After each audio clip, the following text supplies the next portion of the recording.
എല്ലാവർക്കും സ്നേഹോഷ്മളമായ സ്വാഗതം. ഓം അഖണ്ഡമണ്ഡലാകാരം വ്യാപ്തം യേന ചരാചരം തത്പദം ദർശിതം യേന തസ്മൈ ശ്രീ ഗുരവേ നമഃ. ഖണ്ഡാശൂലഹലാനി ശംഖമുസലേ ചക്രം ധനുസ്സായകം ഹസ്താബ്ജൈർദധിം ധനാന്തവിലസത്ശീതാംശൂതുല്യഃ പ്രഭാം ഗൗരീദേഹസമുദ്ഭവാം ത്രിജഗദാം ആധാരഭൂതാം മഹാപൂർവാമത്ര സരസ്വതീമനുഭജേ ശുംഭാദിദൈത്യാർദിനിം. ഓം മാതർമേ മധുഗൈഡഭാഗ്നിമഹിഷ പ്രണാപഹാരോദ്യമേ ഖേലാധൂമ്രലോചനവധേ ഹേ ചണ്ഡമുണ്ഡാർദിനി നിശേഷീകൃതരക്തബീജതനുജേ നിത്യേ നിശുംഭാവഹേ ശുംഭധ്വംസിനി സംഹരാശുദുരിതം ദുർഗേ നമസ്ത്യംബികേ. ത്രായസ്വസ്വാമിനീതി ത്രിഭുവനജനനീ പ്രാർത്ഥനാ തുയ്യപാർത്ഥ പാല്യം തേഭ്യർത്ഥനായാം ഭഗവതി ശിശവ കിം ത്വനന്യാ തുതന്യാ തത്തുഭ്യം സ്യം നമസ്യേ യവനദ വിബുധാഹ്ലാദിവീക്ഷാ വിസർഗം ദുർഗാം ദേവീം പ്രപദ്യേ ശരണമഹം അശേഷാപദുന്മൂലനായ. ദുർഗാം ദേവീം പ്രപദ്യേ ശരണമഹം അശേഷാപദുന്മൂലനായ. ശ്രീ മഹാദേവി നമഃ. ഒരിക്കൽ കൂടി എല്ലാവർക്കും സ്നേഹോഷ്മളമായ സ്വാഗതം. ലളിതാ സഹസ്രനാമം അവസാനിക്കുന്ന ഭാഗത്ത് നമ്മൾ പറയാറുണ്ട്, ഇതി ശ്രീമദ് ബ്രഹ്മാണ്ഡ പുരാണേ ഉത്തരഖണ്ഡേ ഹയഗ്രീവാഗസ്ത്യ സംവാദേ ശ്രീ ലളിതാ സഹസ്രനാമ സ്തോത്രം എന്ന്. എല്ലാവരും ഈ വരികള് കൃത്യമായിട്ട് ഒന്ന് ചൊല്ലി പഠിക്കുക. അപ്പൊ നമ്മൾ പഠിക്കുന്ന ലളിതാ സഹസ്രനാമത്തെക്കുറിച്ച് ചെറിയൊരു വിവരം നമുക്ക് ലഭിക്കും. ഓരോരുത്തരും ലളിതാ സഹസ്രനാമം ചൊല്ലുമ്പോൾ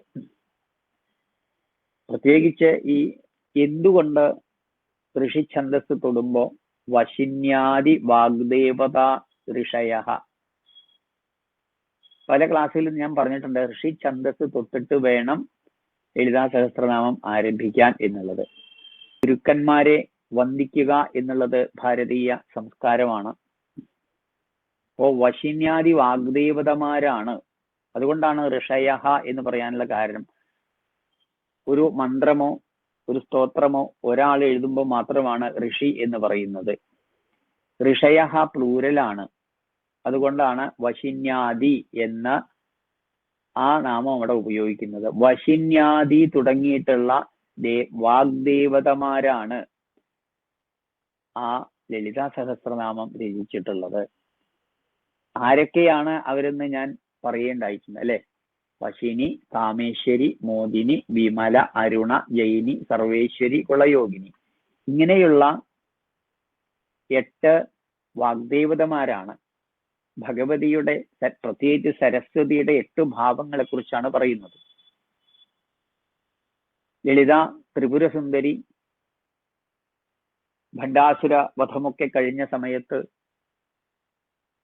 തന്റെ മുമ്പിലിരിക്കുന്നവരോട് പറഞ്ഞതാണ് എന്നെക്കുറിച്ച് സ്തുതിക്കുന്ന 1000 നാമങ്ങൾ രചിക്കാൻ.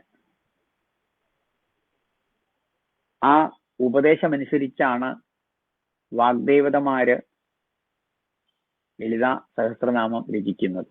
അപ്പൊ നമുക്ക് 2-3 കാര്യങ്ങൾ ലളിതാ സഹസ്രനാമം പഠിക്കുമ്പോൾ നിങ്ങൾ മനസ്സിലാക്കണം. ഒന്ന്, ആരാണ് അത് എഴുതിയത്, എവിടെ നിന്നാണ് അത് ഉദ്ധരിച്ചിട്ടുള്ളത്. ഈ 2 കാര്യങ്ങൾ നിർബന്ധമായിട്ട് നമ്മൾ എന്തിനെ കുറിച്ച് പറയുമ്പോൾ മനസ്സിലാക്കുമ്പോൾ എന്ത് മനസ്സിലാക്കിയെന്ന് കുറച്ചെങ്കിലും നമ്മൾ മനസ്സിലാക്കണം. അപ്പൊ ആദ്യത്തത് എന്താണ്, അത് ആരാണ് എഴുതിയത് എന്ന്. ലളിതാ സഹസ്രനാമം ആരാണ് എഴുതിയതെന്ന് ചോദിച്ചാൽ നമുക്ക് പറയാനാവണം.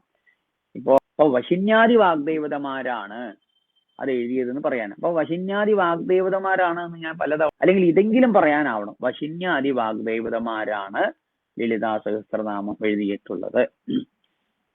നേരെ മറിച്ച് വിഷ്ണു സഹസ്രനാമരാണ്. നമ്മൾ വിഷ്ണു സഹസ്രനാമൊക്കെ ചെല്ലാറുണ്ടല്ലേ?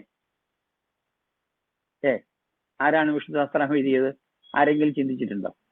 വിശ്വം വിഷ്ണു ഋഷത്കാരോ എന്നൊക്കെ ഞങ്ങൾ തുടങ്ങാറുണ്ട്. ആരാണ്, എന്താണ്? അതാണ് ആ തുടക്കം. വേദവ്യാസാർഷി അനുഷ്ഠുപിച്ഛന്ത ശ്രീനാരായണോ ശ്രീ പരമാത്മാ ദേവത. ഇങ്ങനെയാണ് നമ്മൾ ലളിത വിഷ്ണു സഹസ്രനാമം പാരായണം ചെയ്യുമ്പോൾ നമ്മൾ ഒരു വ്യാസ ഭഗവാനാണ്.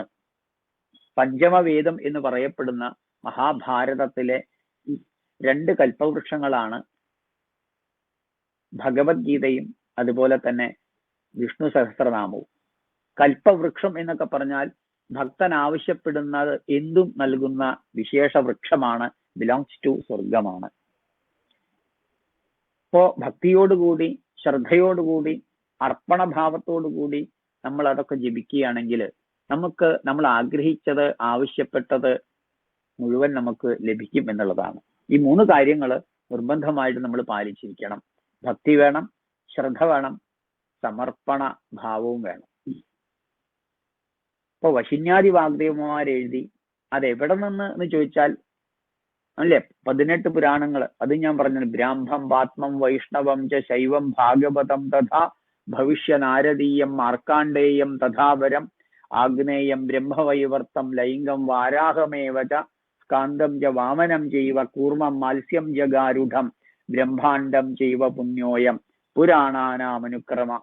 ഇങ്ങനെ പുരാണങ്ങളുടെ പേരുകള് ഒരു ശ്ലോകമായി കൊടുത്തിട്ടുണ്ട്. അതില് വളരെ വിശേഷമായിട്ട് കൊടുത്തിട്ടുള്ളതാണ്. ദേവീപരമായിട്ടുള്ള കാര്യങ്ങള് വിസ്തരിക്കുന്ന 2 പുരാണങ്ങളാണ്. ഒന്ന് മാർക്കാണ്ഡേയ പുരാണവും ഒന്ന് ബ്രഹ്മാണ്ഡ പുരാണവും. ബ്രഹ്മാണ്ഡ പുരാണത്തിൽ നിന്ന് എടുത്തിട്ടുള്ളതാണ് ലളിതാ സഹസ്രനാമം.